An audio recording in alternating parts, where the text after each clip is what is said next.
ప్రభువునందు ప్రియ సహోదరి సహోదరులారా, నేడు మరియమాత సమర్పణ పండుగను కొనియాడుతున్నాం.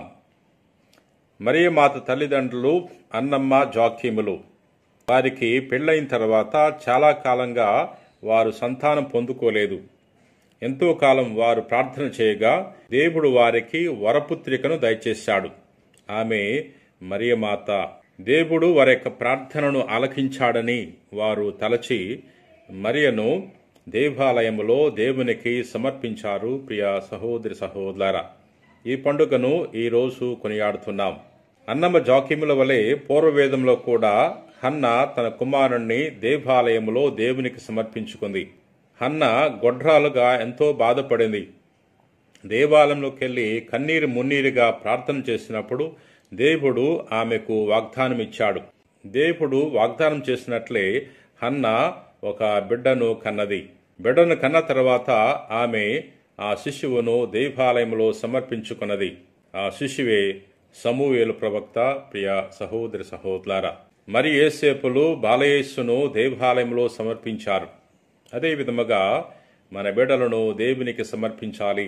అప్పుడు దేవుడు మన బిడ్డలను దీవిస్తాడు, వారికి బంగారు భవిష్యత్తును ఇస్తాడు. ప్రియ సహోదరి సహోదరులారా, నేటి సువార్తలో యేసు ప్రభు దేవునికే ఎక్కువ ప్రాముఖ్యతనివ్వాలని తెలియజేస్తున్నారు. ఒకరోజు ప్రభు ప్రజలతో ఉన్నప్పుడు తన తల్లి సోదరులు వెలుపల ప్రభు కోసం ఎదురు చూస్తున్నారు. అది గమనించిన ఒక వ్యక్తి ప్రభు వద్దకు వచ్చి ప్రభుకు తెలియజేస్తున్నాడు, నీ తల్లి నీ సోదరులు నీతో మాట్లాడటానికి వెలుపల వేచి ఉన్నారన్నప్పుడు నా తల్లి ఎవరు, నా సోదరులు ఎవరు? తన శిష్యుల వైపు చూచి వీరే నా తల్లి, వీరే నా సోదరులను తెలియజేస్తున్నాడు. పరలోకమందున్న నా తండ్రి చిత్తమును నెరవేర్చువాడే నా తల్లి, నా సోదరుడు, నా సోదరి అని తెలియజేస్తున్నారు. ప్రియ సహోదరి సహోదరులారా, ఈ లోకంలో జీవించేటప్పుడు మన తల్లిని గౌరవించాలి, తండ్రిని గౌరవించాలి, వారి యెడల మన బాధ్యతలను నెరవేర్చాలి.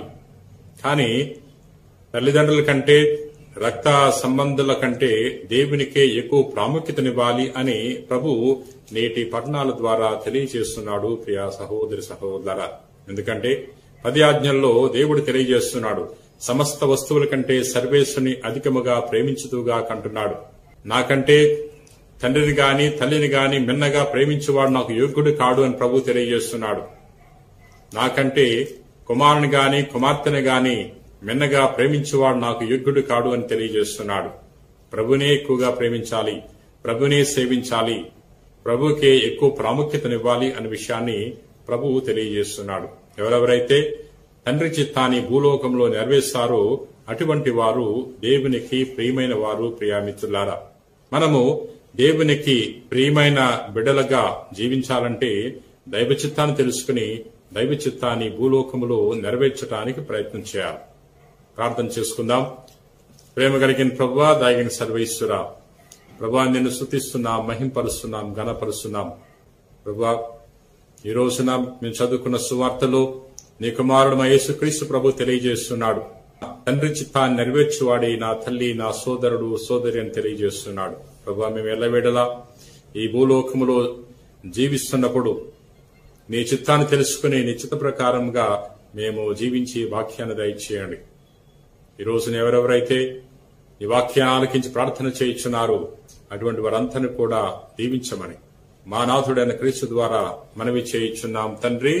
ఆమెన్.